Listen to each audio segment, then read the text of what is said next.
Hello friends, तो आज मैं आपके लिए लाया हूँ 2018 की फिल्म बैक ट्रेस मूवी की एक्सप्लेनेशन।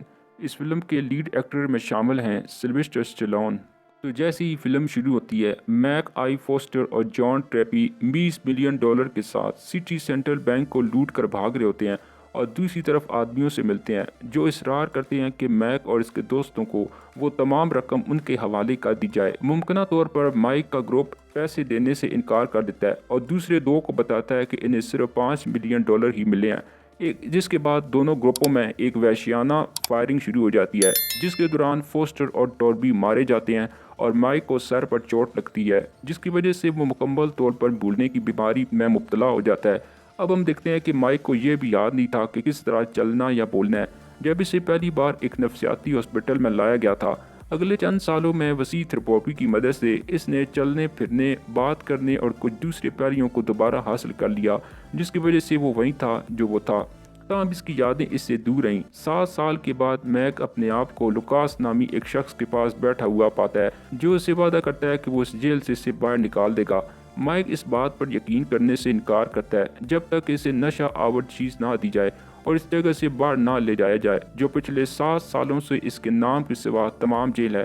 लुकास के बजाय दो साथी हैं, एरन और फेरन।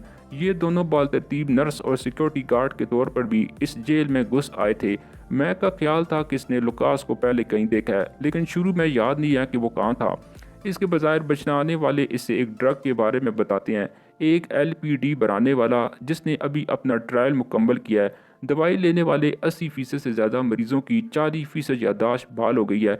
जब मैक्स समझबूझ से पूछता है कि दूसरे 20% के साथ क्या हुआ है, तो एरन बताती है कि इनकी मौत हो गई। खुशकिस्मती से मैक के लिए अगरचा एक इंतहाई दर्दनाक दर्द और करीब नज़रों का सामना करना पड़ता है, लेकिन आखिरकार इसकी यादें वापस आना शुरू हो जाती हैं।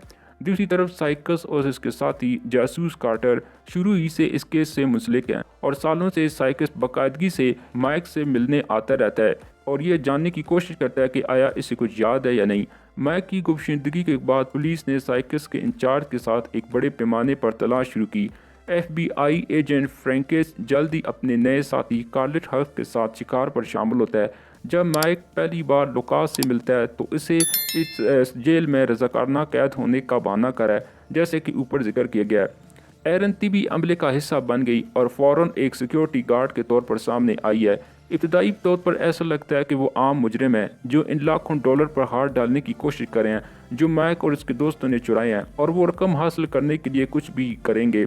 लेकिन जैसे ही इसकी यादें वापस आना शुरू हुई, मैक को एहसास हुआ कि ऐसा नहीं है कि मैक को याद है कि इसने बकिया $15 मिलियन बन सीमेंट फैक्ट्री में छुपा रखे हैं जिसमें वो काम करता था, और वो लुकास, एरन और फारन को वहाँ ले जाता है। जब कार्टर उस जगह पर पहुँचती है तो मैक गलती से सोचता है कि ये वही लोग हैं जिन्होंने इसे कायम किया था, क्योंकि वो कानून नाफिज करने वाले इदारों का भी हिस्सा थे और मंशियात के असरात की वजह से फर्श पर गिर गए।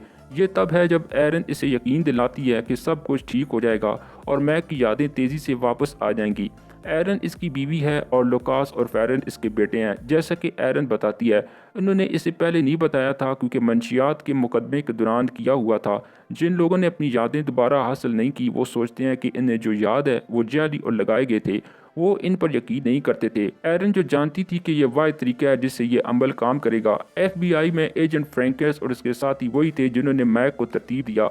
मैक, फोस्टर और टर्बी मकामी लोग थे। ये सब मजकूरा सीमेंट फैक्ट्री में काम करते थे। इसके मालकान ने मुलाजिम पेंशन फंड को बतौर जमानत हासिल करते हुए सेंट्रल सिटी बैंक के साथ $30 मिलियन की लाइन ऑफ क्रेडिट ली। उन्होंने बिलाकर दिवालियापन की दरख्वास्त दायर की, लेकिन इससे पहले इन्हें यकीन बनाया कि इन्हें 24 मिलियन से ज़्यादा का सालाना बोनस मिलेगा। इसने मैक और इसके दोस्तों से जैसे ही कारखानों को बर्बाद किया। फ्रैंक को उसके बारे में मालूम था क्योंकि FBI इस वक्त फ्रॉड के लिए सेंट्रल सिटी बैंक की तहकीकात करी थी। इसने इसके साथियों से मैक और इसके दोस्तों के साथ मिलकर डकैती पर काम किया। उन्हें कानून नाफिज करने वाले इदारों के अंदर से मालूमात फराहम हुई। ताहम फ्रैंकस ने कभी भी मैक और इसके दोस्तों को रकम में हिस्सा लेने का इरादा नहीं किया। वो इन्हें जीने भी नहीं देना चाहता था। अगरचा मैक, फोस्टर और टर्बी ने बदमाश FBI एजेंटों के मंसूबे का पता लगाया, लेकिन वो इनके लिए कोई मुमासलत नहीं रखते जिन्होंने अपनी ज़िंदगियां कानून के नफाज में गुजारी हैं। नतीजे के तौर पर फोस्टर और टर्बी को फायरिंग के तबादले के दौरान गोली मारकर हलाक कर दिया जाता है। मैक इनकाउंटर से बचने की वाहिद वजह यह थी कि एजेंटों को वहां से जाना पड़ा। इनका ख्याल था कि वो जल्द ही मर जाएगा, लेकिन वो जिंदा होने के बाद भी इसके पास नहीं आए। इसका इम्कान था क्योंकि उन्होंने इसके भूलने की बीमारी के बारे में भी जान लिया था और सोचा था कि अगर वो किसी महफूज सहूलत के अंदर इसके पीछे जाएंगे तो ये गैर ज़रूरी तवज्जो करेगा। मैक के फरार होने पर यह बदल जाता है। वो एक बार फिर शिकार करने का हदफ बन जाता है और बाकी रकम के मकाम के बारे में पूछताछ करता है। सीमेंट फैक्ट्री में तसादम के दौरान FBI के एजेंट ने कार्टर और फर्न को गोली मार दी। फ्रैंकस और इसके आदमी मैक, लुकास और एरन को मारने के करीब आ जाते हैं। ताम साइकस वक्त पर पहुंचता है और मैकडोनल्ड के बकिया खानदानों को बचाते हुए फ्रैंकस और दूसरों को बाहर ले जाता है। ऐसी साइकस सीमेंट फैक्ट्री का रास्ता बनाता है। वो कार्टर के फ़ोन के जरिए मैक और फ्रैंक के दरमियान होने वाली पूरी गुफ्तगू सुन लेता है। साइकस ने बिल्कुल वही सीखा जो 7 साल पहले हुआ था। फ्रैंकस और बाकी बदमाश एजेंटों को निकालने के बाद साइकस मैक को अपने ख़ानदान के साथ दिखता है और उन्हें जाने देने का फैसला करता है। इसका ख्याल था कि मैक ने अपने जुर्म की अदायगी इस सहूलत में गुजारी 7 सालों से की है। अब वो इसका ख़ानदान खुदकुशी के मुस्तहिक हैं। यही वजह है कि साइकस मैक को रकम रखने देता है और इससे वादा करता है कि वो फैरन के जिस्म और इसके मौजू पर मुस्तकबिल में कानून नाफज करने वाले इदारों की किसी भी पूछताछ का हिस्सा नहीं बनेगा। और इसी के साथ ये मूवी यहीं पर ख़त्म हो जाती है।